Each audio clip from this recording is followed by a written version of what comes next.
கடலுக்கு கரை இருக்கிறதா கண்ணே? தண்ணியாகப்பட்டது மீறிட்டு போனது உண்டானால் கரையற்று போய்விடும். கடலுக்கு கரை இருக்கிறது. தண்ணீர் நிறைந்ததே உண்டானால் கரையத்து போவதற்கும் நிலைமை இருக்கிறது. பொறுமை என்பது கடலுக்கும் பெரியது. பொறுத்தவன் ஒரு நாள் இருந்தால் இந்த பூமியால் வான் கண்ணே பொங்கி யார் ஒருவன் நினைக்கிறானோ அவன் காடுதான் வாழ்க்கனே. பொறுத்திருப்பது நியாயம். அப்படியா அண்ணா? அண்ணா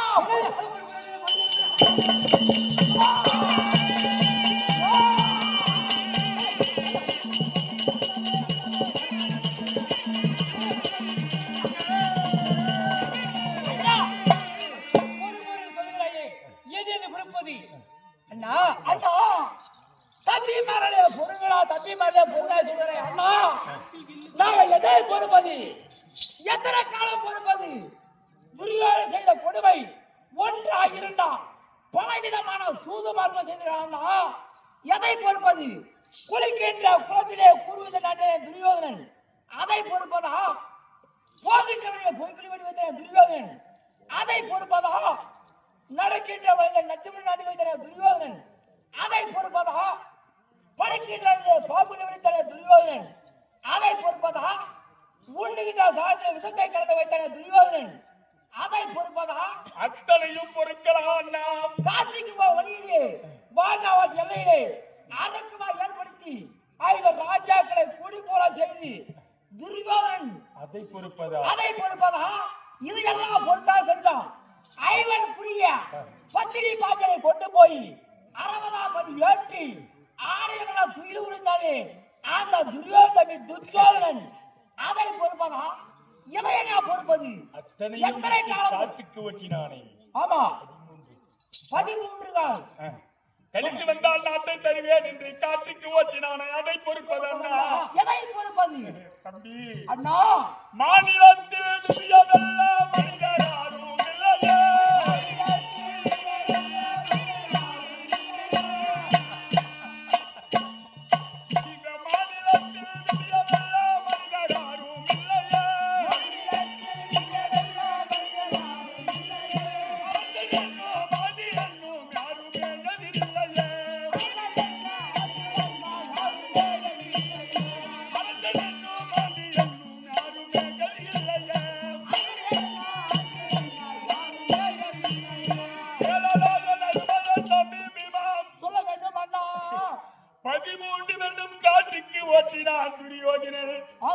நம்ம காட்டிலே இருந்தவர்களா அண்ணா? நாம் நாட்டிலே பெருமையாக இருக்கலாம் என்று உள்ளத்தில் நாங்கள் நினைத்து வாழ்ந்தோமே அண்ணா. பிறந்ததுதான் காடு, ஆமாம் அப்புறம் வாழ்வதும் காட்டாகிவிட்டது அண்ணா. மாநிலமாகப்பட்டது இருக்கிறது என்றால் ஆமாம் இந்த மாநிலத்தில் விதியை வெல்ல யாராலும் முடியாது கண்ணு. முடியாது. அரசர் என்னோ ஆண்டு என்னோ ஆமாம் யாருமே இது நமக்கு இல்லைடா கண்ணு. அண்ணா நமக்கு மட்டும்தானா இந்த விதி? யார் யார் விதி வாசாமி பண்ணுங்க? சீதையும் ஸ்ரீராமரும் வனவாசம் போனது விதியா?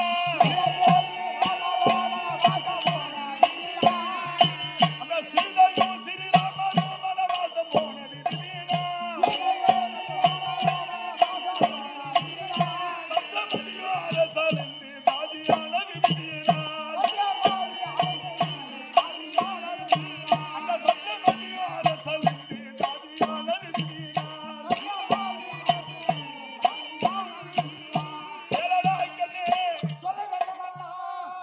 துரியோதனை நமக்கு தான் 13 ஓட்டினான் காட்டுக்கு. ஆமாம் சீதையும் ஸ்ரீராமனும் ஆமாம் சிற்றன்னை கைகாசுடைய வார்த்தையை கேட்டு கேட்டு 14 வருடம் காட்டுக்கு போகவில்லையா? கடவுளாக பிறந்தாரே ராமரும் சீதையம்மையாரும் சிற்றன்னை கைகேசி வார்த்தைக்காக 14 வருடம் போகவில்லையா? அது மட்டும் கிடையாது. ஆமாம் அதே அயோத்தி ஆண்டு வந்த ஹரிச்சந்திரனுடைய மனைவி சந்திரமதி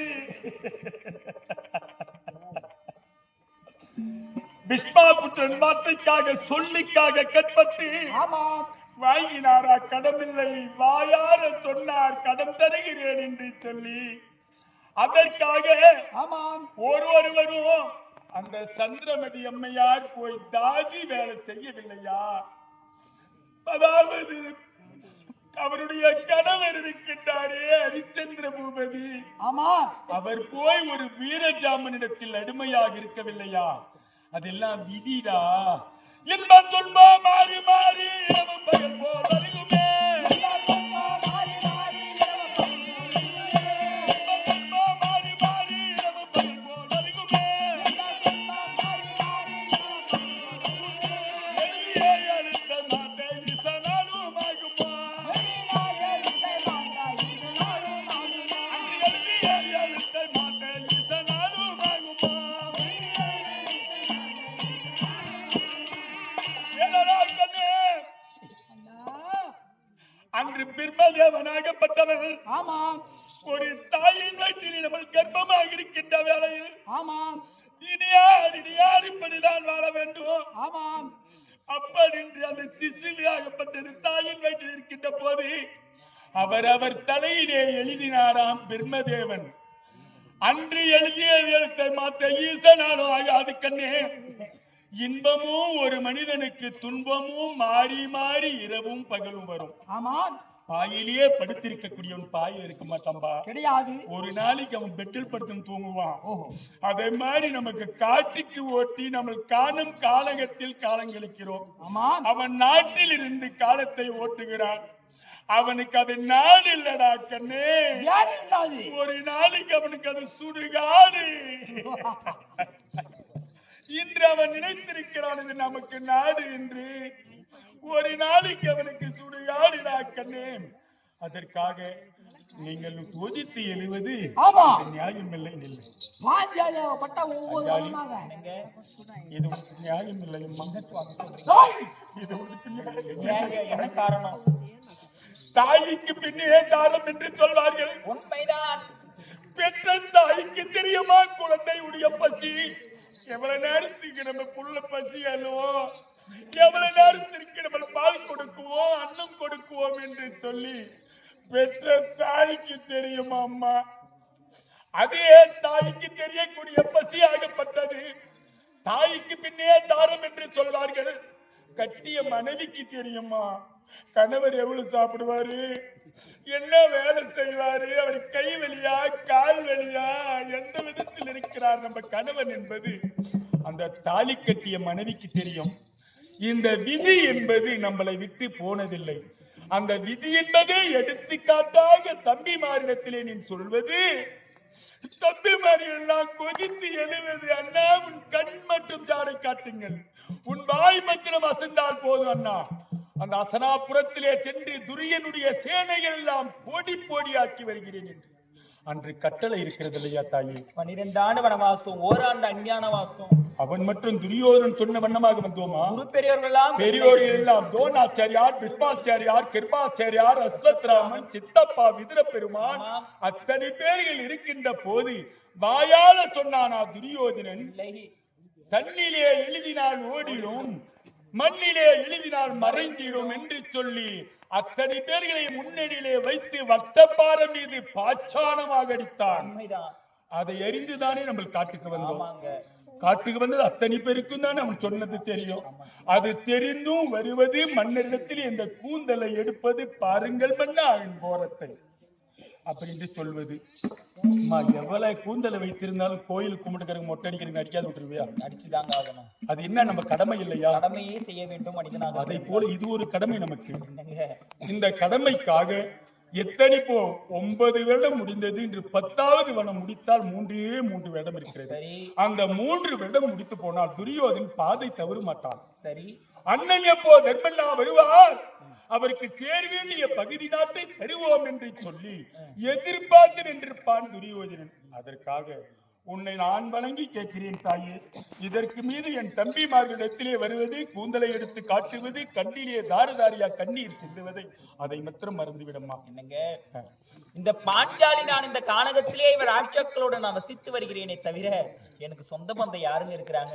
அனைத்துமே நீங்க தான் சுவாமி. அதனால என்னுடைய கஷ்டத்தை, என்னுடைய வேதனை உங்ககிட்ட சொல்லாம நான் இந்த கானகத்தில் நான் வேற யாருக்கிட்ட நான் சொல்ல போறேன். அதனால நான் மனம் நோகும்படியாக பேசியிருந்தால் என்னை மன்னிச்சிருங்க சுவாமி. இந்த கரத்தினால் தானே 5 பேர்களுக்கும் சாதத்தை கொடுக்கிறார். உண்மைதான். அப்ப நாங்கள் எதை நினைக்கிறோம்? உன்னை கட்டிய மனைவியாக நினைக்கவில்லை, தாயாக தான் பெற்ற தாய்க்கு பின்னே தாரம் என்று சொன்னேன் இல்லையா? அது தாரமாக இருந்தால் உன்னை தாயாக நினைக்கிறோம் அம்மா. இதற்கு மீது அதை மறந்துவிடு, மனம் தாண்டி போவோம். தம்பிமார்களா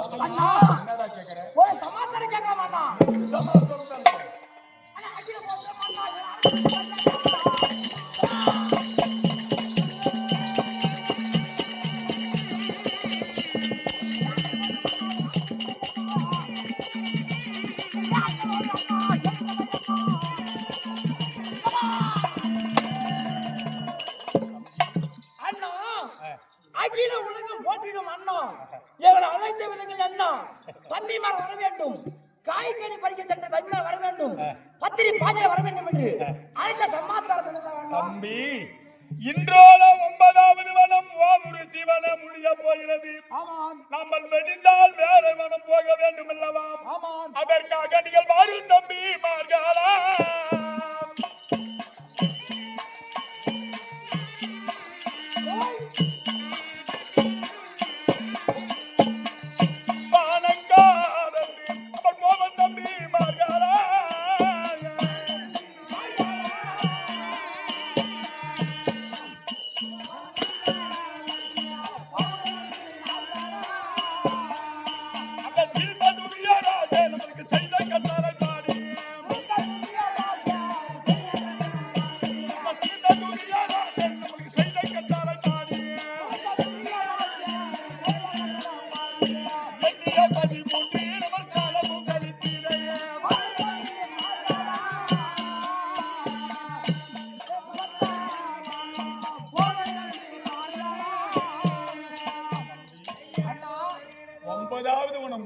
முடித்தோம். 10வது வனத்தில் வந்து கால் வைத்திருக்கிறோம். இந்த வனத்துடைய பேர் என்ன என்பது தெரியுமா? என்னடா பேரு சொல்கிறீங்களா?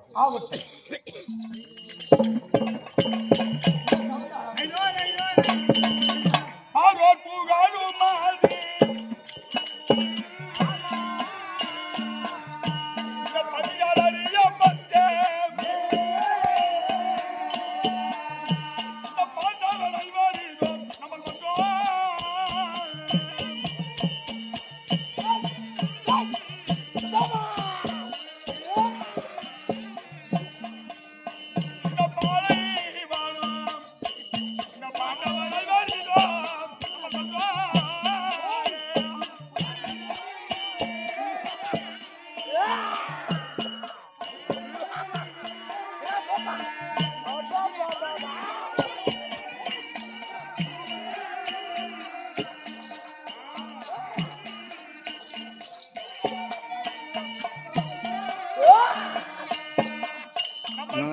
எனக்காகவே ஆண்டா நான் தேசமும் செங்கோலை நான் தட்டி பாரு தானே ஐயோ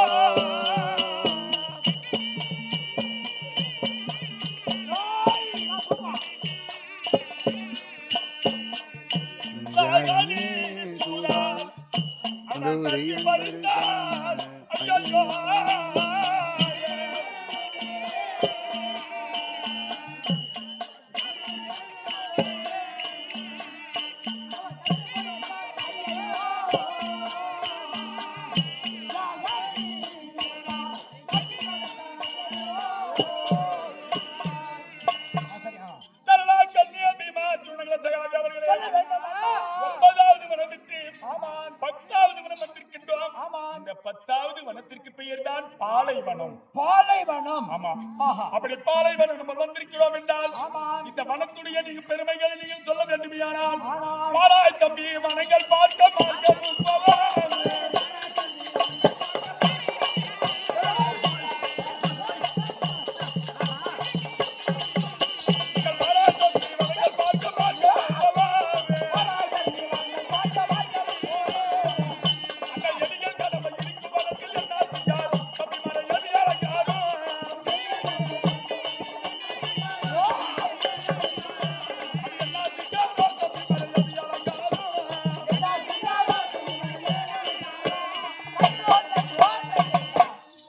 இந்த வனமெல்லாம் சுத்தி காட்ட வேண்டும் என்று காட்டினேன். ஆமாண்ணா. இந்த வனத்துடைய பெருமை என்ன என்பது நீங்கள் சொல்லுங்கள் கண்ணே. அண்ணா இந்த வனத்தை சுத்தி பார்க்கிற போது எங்கு பார்த்தாலும் மணல் மேடாகவும் ஈச்சன் காடாகவும் சுண்ணாம்பு கல்லு மேடா இருக்குது அண்ணா. இந்த பாலைவனத்திலே 9 காலமாக கடிபர் காய்கறி இருந்தது, குடிபர் ஜொலத்தண்ணி இருந்தது, படுபர் வட்டப்பாறை இருந்தது, அனைவருக்கும் மூங்கில் இருந்தது, பறவை தலையாணி, வாய்க்காலை பச்சைமெத்தை, இப்படி எல்லாம் சுகசேகமா இருந்தோம். இந்த 10வது பார்க்கிற போது ஒரு திசையில் இச்சங்காடு, ஆமா ஒரு திசையில் மணல் மணல் மேடு. மேடு. ஓராண்டு எப்படி என்ன காய்கறி இல்லாமல் காலம் கழிப்பது. ஆமா அண்ணா. சாப்பாடு எல்லாம் தான் நிக்க மாட்டேன்னு எல்லாம் தான் தெரியும். எல்லாம் தம்பிமார்களாவதும் தனியாக, சாதமே இல்லாவிட்டாலும் தனியாக இருப்பார்கள். சாப்பாடே கொண்டு வந்தாலும் என்ன செய்வேன் தெரியுமா? 4 பேர்கள் கொண்டு வருவதை பாஞ்சாலியை வைத்து 2 பாகத்தை செய்து 1 பாகம் தம்பி பீமனுக்கு, 1 பாகத்தை பிரித்து நாங்கள் 4 தம்பிமார்களும் இருவரும் பாஞ்சாலியும் நாங்களும் சாப்பிடுவது. 1 பாகம் அவனுக்கு பசியா இருக்க முடியுமா? நம்ம கணவர் வந்து சாப்பிட்டாருன்னா எந்த ஒரு வாசனையும் சரி, அதனாலே தம்பி ஓராண்டு நம்ம காலத்தை கழிக்க வேண்டுமே. ஆனால் இரவிலும் பகலிலும் இன்பத்திலும் துன்பத்திலும் காற்றிலும் மேட்டிலும் கோவிந்தா என்று அதாவது நம்ம அழைத்ததை உண்டானால் கேட்ட உடனே ஓடி வந்து காப்பாற்றக்கூடிய கடவுள் இருக்கிறார். ஆண்டவரை நினைக்கலாம். ஆமா.